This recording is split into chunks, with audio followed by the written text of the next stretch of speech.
शक्ति है अध्यात्म की।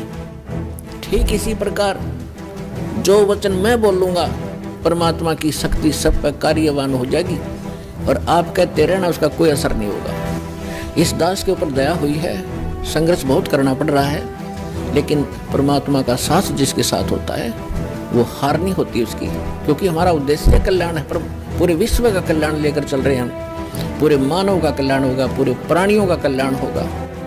तो पुण्यात्माओं, यह सच्चाई है, आज तक को बताने वाला दृढ़ता से सामने आ नहीं सका। ये सारे नकली हैं, ये केवल वही बातें करते हैं जो समाज में अच्छी लगे, लेकिन रहना मर्यादा में। और मर्यादा में भी तभी रहोगे जब आपको यहाँ का दुख दिखेगा और वहाँ के सतलोक के सुख का आपको आभास होगा। और फिर धीरे धीरे कैसा समाज बनेगा, या माया की जो दौड़ है या आग लगी हर एक के अंतःकरण में, यह शांत होएगी। आप माया के पीछे किस लिए भाग रहे हो? बड़ी कोठी बनाऊंगा, गांव नगर में मेरी शोभा होगी, फिर लड़का लड़की ब्याहूंगा, खूब बैंड बाजे बजवाऊंगा तू तू तू तू तू करवा के, और खूब दान दूंगा, लोग देखेंगे बड़ा दान करा भाई इसने। तो ये दोनों बीमारी आपका समझ में आ जाएंगी कि आज तू बेटी ब्याह रहा है या बेटे का ब्याह कर रहा है और कल मृत्यु होगी, फिर कहाँ गए तेरे वो तू तू तू तू टक्कर मार कर रोएगा। तो पुण्यात्माओं, यह सच्चाई है, आज तक को बताने वाला दृढ़ता से सामने आ नहीं सका। ये सारे नकली हैं, ये केवल वही बातें करते हैं जो समाज में अच्छी लगे। वो डॉक्टर नहीं होता जो ब्लड प्रेशर के मरीज को, हाई ब्लड प्रेशर के मरीज को कह घी खा ले छक्के, वैसे खा कोई दिक्कत नहीं, वो दुश्मन है उसका। तो पुण्यात्मा इसी प्रकार के जितने भी हैं ये सच्चाई नहीं कह सके, क्योंकि उनके ऊपर परमात्मा कबीर का पंजा नहीं था। इस दास के ऊपर दया हुई है, संघर्ष बहुत करना पड़ रहा है, लेकिन परमात्मा का साथ जिसके साथ होता है वो हार नहीं होती उसकी, क्योंकि हमारा उद्देश्य कल्याण है। पर पूरे विश्व का कल्याण लेकर चल रहे हैं हम, पूरे मानव का कल्याण होगा, पूरे प्राणियों का कल्याण होगा। क्योंकि जैसे आज ये परमात्मा की वाणी है, इसमें इतनी शक्ति है जो स्वयं परमेश्वर ने आके बोली है। उसके बाद फिर गरीबदास जी के माध्यम से जो वाणी बुलवाई है उन्हें वही वाणी एजडिन दे दी, और उस वाणी को फिर दास बोल रहा है। यानी अधिकारी के द्वारा जो वाणी बोली जाती है उसका असर होता है। पहले भी आपको बहुत बार सुनाया है, जैसे एक राजा की पत्नी एक शिष्य थी संत की। राजा इसका विरोधी था कि ये गुरु बनाने की आवश्यकता नहीं होती, राम राम घर बैठ के कर ले। तो राजा के इस भ्रम को निवारण के लिए संत ने एक थोड़ा सा एक फार्मूला अपनाया था।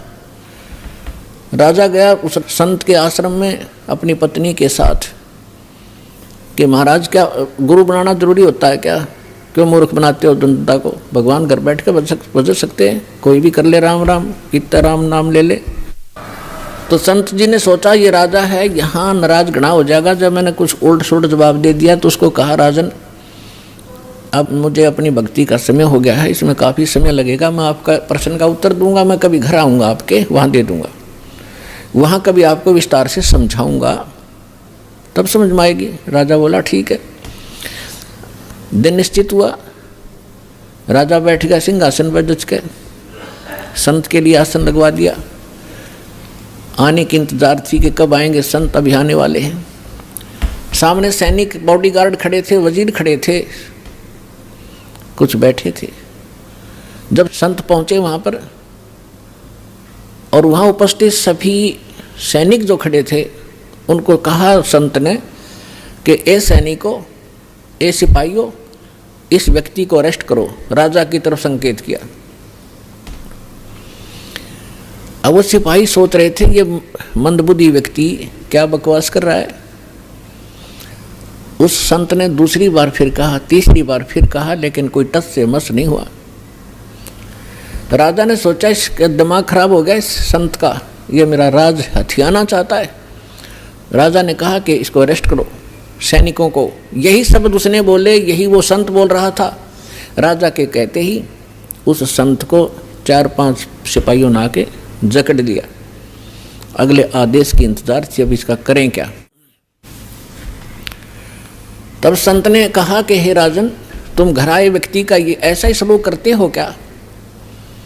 राजा ने कहा कि आप क्या कर रहे थे? कि मैं आपके प्रश्न का उत्तर दे रहा था कि आपका प्रश्न ये था, क्या घर हम खुद भक्ति नहीं कर सकते? गुरु की क्या आवश्यकता है? राजा ने कहा, ये खाक उत्तर दिया तेने? बकवास करने लग गया कि नहीं सुनो जानते, मुझे छुड़वाओ पहले। राजा ने कहा छोड़ दो, न छोड़ दिए। कि जिस प्रकार जो शब्द मैंने बोला कि राजा इसको अरेस्ट करो, ये टस से मछली है आपके सैनिक, और आपने वही शब्द एक बार कहा था, मुझे चार चारा ने पकड़ लिया आकर के। तो आपके वचन में शक्ति है, आपके बोलते ही ये क्रियावान हो गए, और वो शक्ति जो आप वाली है वो राजनीति वाली मेरे पास नहीं है। मेरे पास शक्ति है अध्यात्म की। ठीक इसी प्रकार जो वचन मैं बोलूँगा परमात्मा की शक्ति सब पर कार्यवान हो जाएगी, और आप कहते रहना उसका कोई असर नहीं होगा। इसी से आप समझ लेना।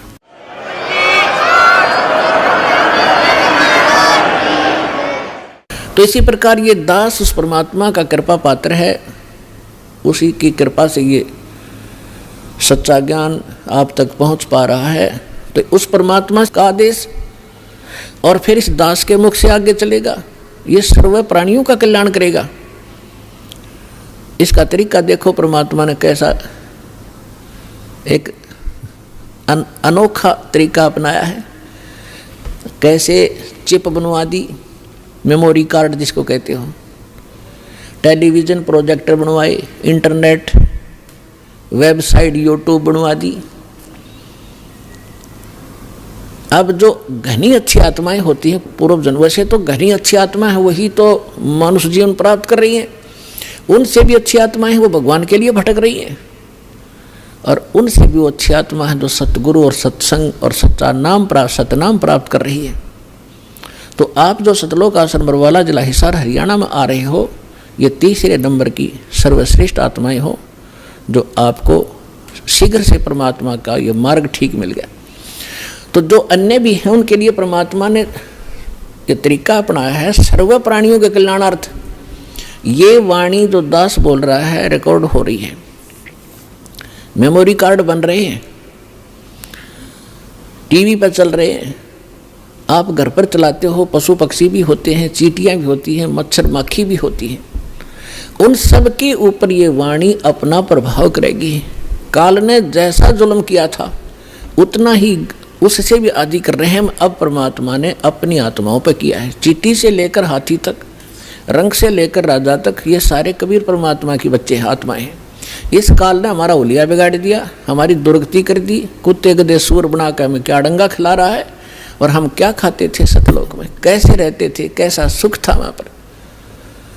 अब आप तो भूल भाल गए, हम सब भूल भाल गए, भगवान ना के फिर जगाए, यथार्थ ज्ञान को बताया। उससे पहले काल ने परमात्मा और सतलोक का नाम लेकर, कबीर जी का नाम लेकर के, और फिर और दूना ज्ञान फैलवा दिया। तो ये सभी उस परमेश्वर की आत्माएं हैं, उनके लिए परमात्मा ने ये समय फिक्स कर दिया था कि चौथा युग जब कलयुग आई तब हम अपना अंश पठाई। काल फंद छूटे डर लोई, सकल सृष्टि परवानी खोई। घर घर देखो बोध विचारा, सत नाम सब ठोर उचारा।